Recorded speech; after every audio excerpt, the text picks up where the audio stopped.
नमस्कार दोस्तों, आज मैं आप लोगों से एक इम्पॉर्टेंट बात डिस्कस करना चाहती हूँ regarding your health insurance policy.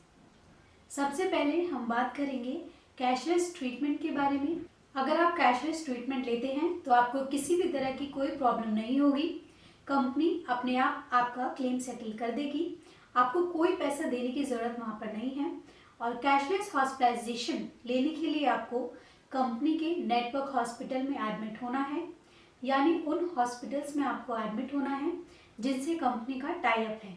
दूसरा, जो सबसे ज़्यादा प्रॉब्लम्स आ रही हैं जिसकी वजह से कंपनी आपका क्लेम रिजेक्ट कर देती है, चाहे वो कैशलेस हो या रियम्बर्समेंट बेसिस पर हो। कई बार देखा जाता है कि हॉस्पिटल या हमारी या स्टाफ की छोटी सी लापरवाही से कंपनी हमारा क्लेम रिजेक्ट कर देती है।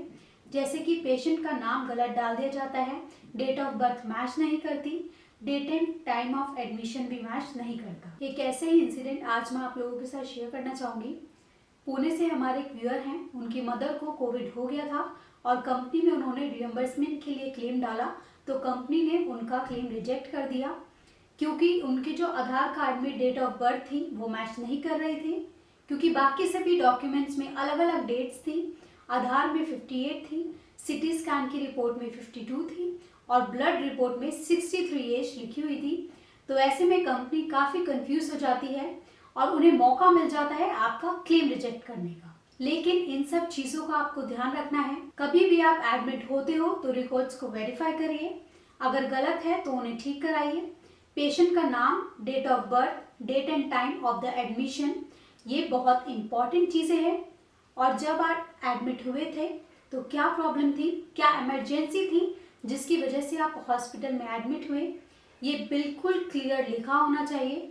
और अगर आपने ये बताया है कि मुझे 4-5 दिन पहले से ये प्रॉब्लम है तो कंपनी आपसे वो 4-5 दिन के पहले के पेपर्स भी मांग सकती है जिसमें आपने कभी भी ओपीडी में दिखाया हो। तो अगर आप मेंशन कर रहे हैं कि मुझे 1 हफ्ते पहले ये बीमारी थी, मुझे इमरजेंसी में जाना पड़ा, तो 1 हफ्ते पहले आपने क्या ट्रीटमेंट लिया था, कंपनी आपसे ये पूछ सकती है। तो इन चीज़ों का आपको ध्यान रखना है।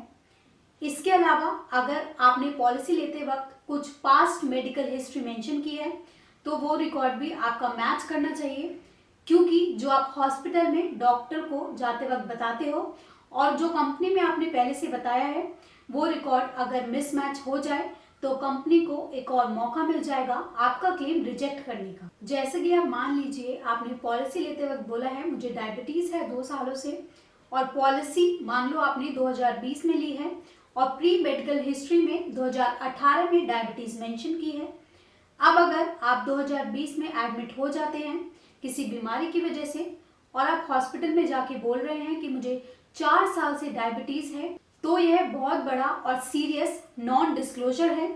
तो आप ये ध्यान रखिए, जो कि आपने पॉलिसी लेते वक्त बताया है वो सेम आपको रिपीट करना है। दूसरी और सबसे इम्पॉर्टेंट बात जो काफ़ी क्लेम रिजेक्शन का कारण बन रही है कि अगर आप अपने आप को हेल्दी डिक्लेयर करते हैं तो आपके पास इसका कोई ना कोई डॉक्यूमेंट होना चाहिए कि आप हेल्दी हैं। उसकी रिपोर्ट्स आप संभाल कर रखिए as a proof of your healthy life with supportive investigation report. अब एक बात मैं उन लोगों को बताना चाहूँगी जो नए कस्टमर्स हेल्थ इंश्योरेंस लेना चाहते हैं, उन्हें फोकस करना है केवल प्रोडक्ट के ऊपर एंड आफ्टर सेल्स सपोर्ट के ऊपर। होता क्या है, मार्केट में काफ़ी कुछ लालच देकर, कैश देकर या फिर मे बी वाउचर देके ऑनलाइन आपकी पॉलिसी कर दी जाती है। उसके बाद आपको कोई आफ्टर सेल सपोर्ट नहीं मिलती। ऑनलाइन पॉलिसी देने के लिए वो आपके पीछे हाथ धोकर पड़ जाते हैं और आप फिर उनसे लालच में आकर पॉलिसी ले लेते हैं, क्योंकि आपको लालच आ जाता है।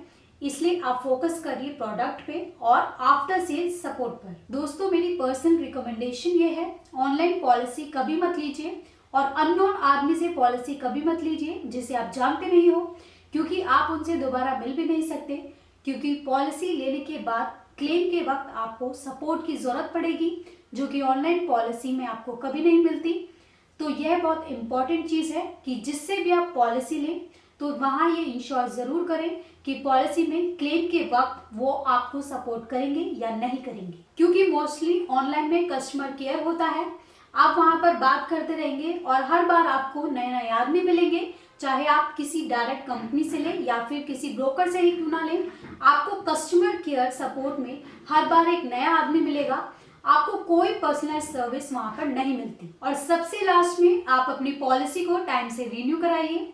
कोई भी कंपनी को आपको चांस नहीं देना है कि आपकी पॉलिसी लैप्स हो जाए, बाद में कंपनी पॉलिसी रिन्यू करने से मना कर दे। दोस्तों, ये थी थोड़ी बहुत जानकारी जो मैं आप सभी लोगों से शेयर करना चाहती थी।